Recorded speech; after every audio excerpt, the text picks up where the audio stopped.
All right, we're back with Derek Pollacchi. Your brother's on the team. What position does he play? He is, when he played in college at Skidmore, he was the starting center fielder.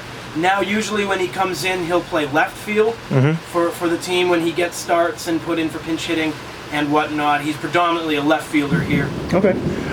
Now, you're traveling with these guys 24/7. What is it like to be around these guys all the time? Luckily, and a big luckily there, is I use the car from KVLF, so I don't have to go in the big cramped vans with them, which is nice. The driving's horrible. I mean, Santa Fe's 8 hours away. I mean, that is a grueling ride, just straight. But traveling with the team, you know, I have a couple guys with me that drive with me to keep me awake and uppity. But no, the downtime with them is awesome. They're all awesome guys. I mean, I couldn't say a bad word about any of them. They took me in and treat me like one of the guys. Every time they see me, what's going on, how you doing, crack jokes and whatnot. And it's like they really brought me in. It really is a family here with the Cowboys. This really is the best organization, the best team to work with, whether it's Coach Stevens or the assistants or the management here, or Ray, who's I like to think is part of the team as well, because he's been here since KVLF and Alpine Cowboys started back in '47, I think it is. Working with these guys and hanging with these guys and messing around and goofing around on our off time, just awesome, really is. Have you been able to take in any of the local flavor? How does Alpine, Texas compare to upstate New York? Well, they don't have a great pizza place here, because there's a pizza place back home that I love, DeAndrea's. Oh, I miss that like crazy. The town is nice, it's quaint. Like, it's got everything you need, grocery stores, Radio Shack down there if you need something electrical. The people are awesome. I mean, like, I saw a giant spider the other day. I was not too happy about that. That scared the heck out of me.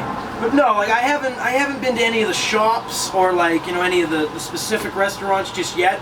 I'm still getting my feet wet here. Sure. And just so you know, there's a little pizza place just opened up across from the Holland. You might want to check out. I'm going to have to do that. Okay, because they have some pretty good pizza over there. I have to do that. Pretty new place, though, so I wouldn't be surprised if you haven't heard of it yet. Now, you said baseball's your favorite sport. Yeah. Who is your favorite sports announcer? Oh, boy, my favorite sports, there's a couple, it depends, like, I guess it would depend on the sport. Al Michaels has always been my big one. I love him calling football games. That is always a treat. Like Gary Thorne calls hockey, but he also does Orioles games, and I think he does a great job. Hawk Harrelson, he's the biggest homer that ever lived. And you watch a game of his, like he won't talk for 2 minutes straight. The action will go on, and something big will happen. He'll just go, "That's a nice play." It's like, what? Can't beat Harry Carey. Rest in peace. Bob Uecker as well. I mean, it depends. It really depends on. They all have great attitudes and they're all great. I mean, there's not one specific one I love more than anybody else, but like I love all of them. One guy I don't like though, Joe Buck. Nope.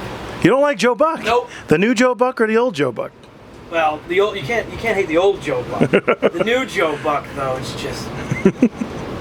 He said it himself. I find baseball boring. He gets to call the World Series every year. And he's a Homer Cardinals fan. I mean, what do you want? Well, someday. Pedigree counts, It helps when your dad's Joe Buck. That's right. Now, you're allowed to be biased, and I've been listening to your games, and I know you don't mind putting your own opinion in there every once in a while, like WD Barr does as well.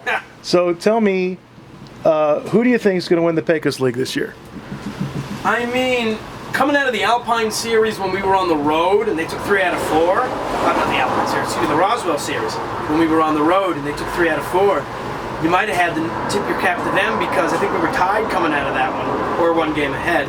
But then we stormed back here and took 3 out of 4 and dubbed these guys the Cardiac Cowboys because it's true. Win or lose, they bring your blood pressure up. But I just can't see, and this comes to bias, sure, I just can't see the Cowboys losing a series when it's on the line and all the chips are on and all the chips are on the table and whatnot. I just can't see them. I just can't see them losing the big one. And I've been told that this is one of the best teams they've ever had, and their record shows as they're still in first place by a couple games here. That's, So I think they're going that's to true. take home field, and I think they're going to win it all. Well, I don't think anyone's going to fault you for your call. So, last question, and WD Barr has asked me to ask this question. Oh, boy. Do you know who Russ Hodges is? I mean, I've heard of him. I mean, he's been gone since the 70s, hasn't he? So, he's a shot heard around the world guy, right? Yeah, I think so. Giants win the pennant. The Giants win the pennant. Is that Bobby Thompson? Trivia question. You know who was on deck? Willie Mays. Willie Mays is on deck when Bobby Thompson, the shot heard around the world. He just recently passed, too. It's sad.